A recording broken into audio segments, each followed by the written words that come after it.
FLN मेला राज्य शिक्षा केंद्र के आदेशानुसार प्रदेश की समस्त शासकीय प्राथमिक शालाओं में एफएलएन मेले का आयोजन किया जाना है, जो कि 2 चरणों में आयोजित होगा, जिसका प्रथम चरण 21 दिसंबर 2024 को आयोजित होगा। वहीं द्वितीय चरण के लिए जो तिथि है वो राज्य शिक्षा केंद्र के द्वारा पृथक से घोषित की जाएगी।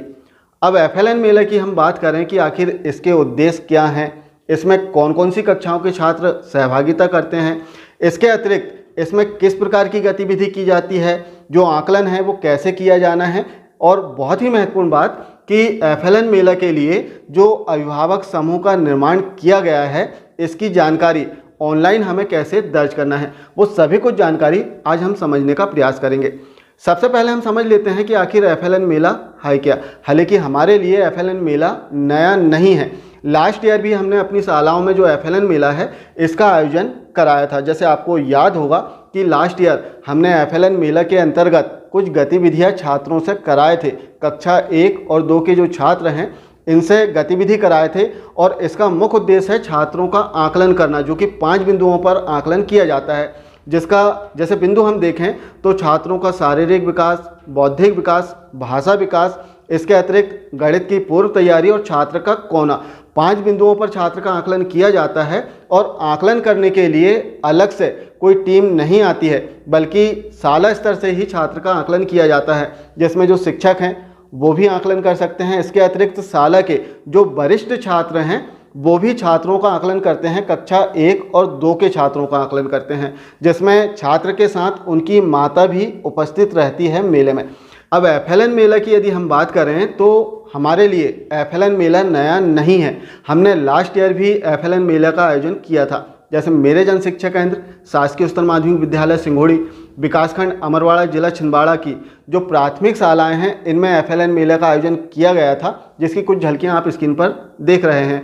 अब इसमें हमें याद होगा कि हमने छात्रों से कुछ गतिविधियां कराए थे, जिसमें 5 बिंदुओं पर हम छात्रों का आकलन करते हैं, जिसका पहला बिंदु शारीरिक विकास, दूसरा बौद्धिक विकास, तीसरा भाषा विकास, चौथा जो है गणित की पूर्व तैयारी, और 5वां छात्र का कोना। इस प्रकार से 5 बिंदुओं पर हमने छात्र का आकलन किया था। और आकलन करने के लिए अलग से कोई टीम हमारी शाला में नहीं आती है, बल्कि शाला स्तर पर जो शिक्षक हैं या फिर जो वरिष्ठ छात्र हैं वो कक्षा 1 और 2 के छात्रों का आकलन करते हैं। जिसमें शारीरिक विकास के लिए जैसे आपको याद होगा कि हमने जिग जैग रेखा खींच दिया और उसमें छात्रों को चलाया। इसके अतिरिक्त एक गोल बना दिया था और गोल में छात्र को चलने के लिए कहे थे, और बैलेंस बनाने के लिए हमने छात्र को कहे थे। तो इस प्रकार से जो शारीरिक विकास हुआ है छात्र का, इसका आकलन करते हैं।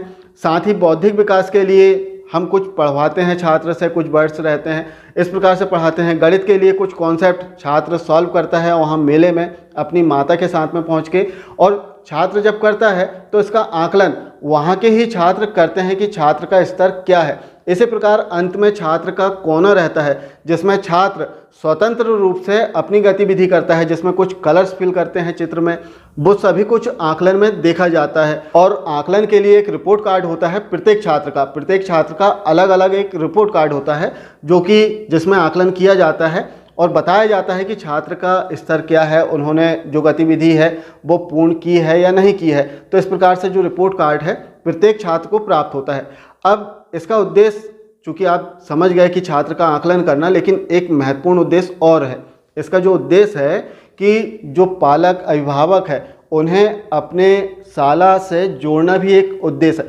प्राय आपने देखा होगा कि जो ग्रामीण क्षेत्र होते हैं यहाँ के जो अभिभावक हैं, बहुत अधिक समस्या आती है कि मैक्सिमम स्कूलों में जो अभिभावक हैं वो थोड़ा रुचि नहीं लेते हैं। छात्रों की पढ़ाई लिखाई की बात करें या फिर जो अन्य गतिविधियां होती हैं इनमें अक्सर रुचि नहीं लेते हैं। काफ़ी सारे अभिभावक ऐसे होते हैं।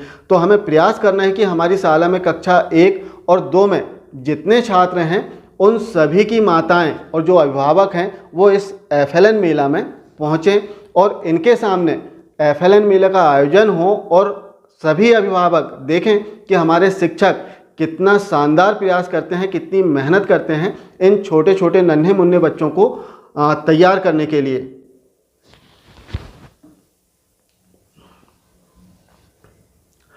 और निश्चित रूप से जब अभिभावक माताएं इस मेले में जुड़ेंगी तो उन्हें भी बहुत अच्छा लगेगा और शिक्षा के विकास के लिए वो भी ज़रूर इसमें सहयोग करेंगे। अब इसमें महत्वपूर्ण बात कि जो हमने समूह निर्माण किया है इसके लिए जो समूह निर्माण हमने किया है इसकी जानकारी ऑनलाइन हमें कैसे दर्ज करना है। समूह निर्माण पहले आप प्रपत्र में संधारित कर लें, समूह निर्माण कर लें और इसके उपरांत हमें जो जानकारी है वो ऑनलाइन दर्ज करना है। अब जो अभिभावक समूह निर्माण हमारे द्वारा कर लिया गया है इसकी जानकारी कैसे दर्ज करें, तो इसके लिए आपको एक वेब लिंक प्राप्त होगी अपने वरिष्ठ कार्यालय से, या फिर जो वीडियो का डिस्क्रिप्शन बॉक्स है इससे भी आपको लिंक मिल जाएगी। आपको सिंपली इस लिंक पर क्लिक करना है। जैसे आप लिंक पर क्लिक करेंगे एक नया पेज आपके सामने आ जाएगा, जहां सबसे पहले तो हमें अपनी संस्था का जो यूडाइस कोड है वो फिल करना है।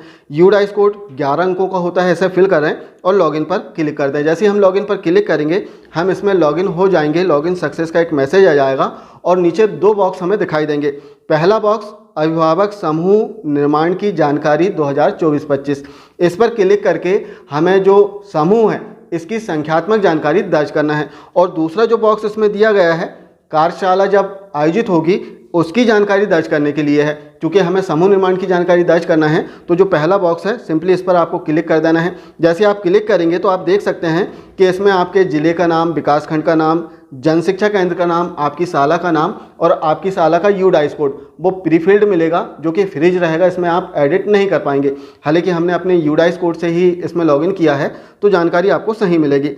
अब इसके पश्चात मोहल्लों की कुल संख्या, यहाँ पर आपको मोहल्लों की जो कुल संख्या है आपके स्कूल के आसपास जितने मोहल्ले हैं उनकी संख्या दर्ज करना है। इसके बाद में माताओं के समूह की कुल संख्या, जितने समूह आपने माताओं का बनाया है उसकी संख्या यहाँ पर दर्ज करें। अब एंकर लीडर माताओं की संख्या, जो लीडर हैं, जो एंकर माताएं हैं उनकी संख्या आपको इसमें दर्ज करना है। माताओं की कुल संख्या, अब नीचे वाले बॉक्स में कुल माताओं की संख्या यहाँ पर फिल करना होगा। यहाँ पर ध्यान देना है कि आपके कक्षा 1 और 2 में जितने छात्र हैं लगभग उतनी माताओं की संख्या आप इसमें दर्ज कर सकते हैं। जैसे हमारे 42 छात्र हैं कक्षा 1 और 2 में, तो हम उतनी माताओं की संख्या इसमें दर्ज कर देते हैं। इसके पश्चात इन 42 माताओं में जो कि हमने दर्ज किया है इसमें स्मार्टफोन कितनी माताओं के पास में है उसकी संख्या आपको यहाँ पर फिल करना है। हालांकि ग्रामीण क्षेत्र में हो सकता है कि स्मार्टफोन जो है कम माताओं के पास में हो। इसके पश्चात कीपैड वाले जो फ़ोन है, मोबाइल फ़ोन, वो कितनी महिलाओं के पास में है उसकी संख्या आपको इसमें दर्ज करना है। और इसके पश्चात अंत में कुल माताओं की संख्या जिनके पास में कोई भी मोबाइल फ़ोन नहीं है तो वो संख्या आपको यहाँ पर फिल करना होगा। यहाँ पर ध्यान रखें कि जो बॉक्स हैं, जो संख्या आप इसमें दर्ज कर रहे हैं वो क्रॉस होंगे। आपने कुल माताओं की संख्या जैसे 42 फिल किया, 42 में 12 माताओं के पास में स्मार्टफोन है, 22 के पास में जो कीपैड मोबाइल फ़ोन है वो है।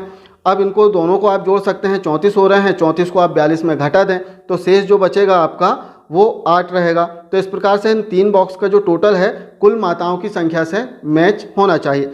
अब इसमें आप देखें कि बच्चों की कुल संख्या कक्षा 1 और 2 में, कक्षा 1 और 2 में संयुक्त रूप से कुल कितने छात्र हैं आपके वो संख्या फिल कर देना है। इसके बाद कक्षा 1 में कुल कितने छात्र हैं वो संख्या फिल करें और कक्षा 2 में कुल कितने छात्र हैं वो संख्या फिल कर दें। और अंत में सिंपली जो सेव का ऑप्शन दिया गया है इस पर आपको क्लिक कर देना है। जैसे ही आप सेव पर क्लिक करेंगे आपकी जो जानकारी है वो सेव हो जाएगी।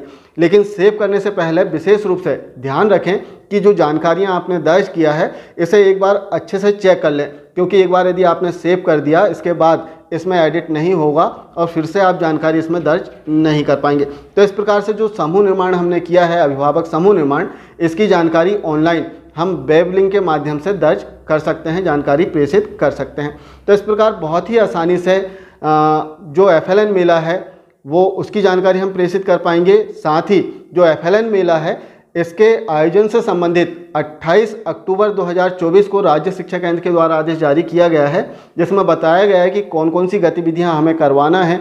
और 21 दिसंबर 2024 को प्रथम चरण का जो FLN मेला आयोजित होगा इसमें किस प्रकार से गतिविधि होगी, जो रिपोर्ट कार्ड है वो किस प्रकार से भरने हैं, वो सभी कुछ जानकारी इस आदेश में दी गई है। तो इस आदेश का अवलोकन आप जरूर कर लें। तो आशा है कि इस वीडियो के माध्यम से आप समझ पाए होंगे कि FLN मेला में कौन कौन सी गतिविधियां करना है, साथ ही इसमें किन कक्षाओं के छात्र सहभागिता करेंगे, इसका उद्देश्य क्या है, वो सभी कुछ हम सरसरी तौर पर समझ पाए होंगे। तो यदि वीडियो से सहयोग मिल रहा है या मिलेगा तो वीडियो को लाइक ज़रूर कर दें और यदि चैनल को सब्सक्राइब नहीं किया है तो चैनल को सब्सक्राइब भी कर लें।